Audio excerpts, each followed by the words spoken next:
Kirk, Texas at West Virginia. First of all, how are you getting to West Virginia? What are your travel plans this weekend, sir? I'm hitchhiking. How do you think I'm flying? Okay, What's your itinerary? I'm flying into Pittsburgh Friday, and I'm going out to dinner. Do you want to know what I'm going to eat? I don't care about your meal. I'm just trying to segue into the fact that this could be a tough little road trip for your Texas Longhorns. It's a long way to Morgantown, West Virginia from Austin. Yeah. And even though the Horns are going to be a prohibitive favorite, leading the Big 12 with a 5-0 record, what kind of challenges do those Mountaineers present?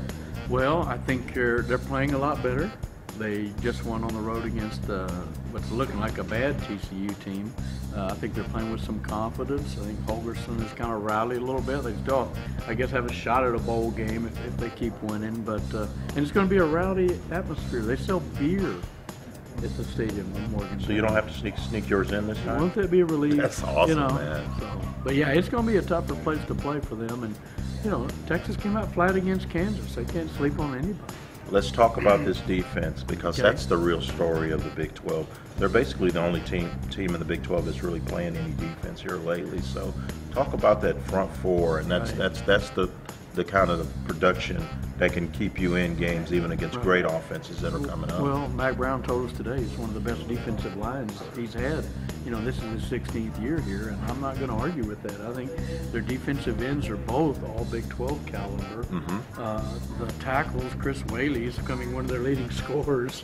You know, the ex-running back, and Malcolm Brown's a monster. Big mouth. He's just going to get better and better. So, you know, it's a really strong defensive line. And last question, Mr. Bohls, you are an Associated Press voter. Those Longhorns are still not ranked in the top 25. How do you explain that? Well, I think they lost all benefit of the doubt when they lost the 2 games to BYU and Ole Miss. It's forever ago. I know, and a 2-loss team doesn't have the credibility that others have, obviously. South Carolina's lost 2. Well, and I think, and you're not going to gain any support by beating Kansas at home.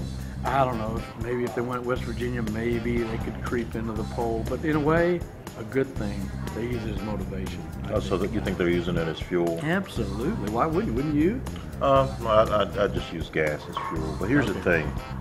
That question will be answered soon enough. If they beat Oklahoma State, if they beat Texas Tech, if they beat Baylor, they won't have to be worrying about rankings. Got to take care of itself.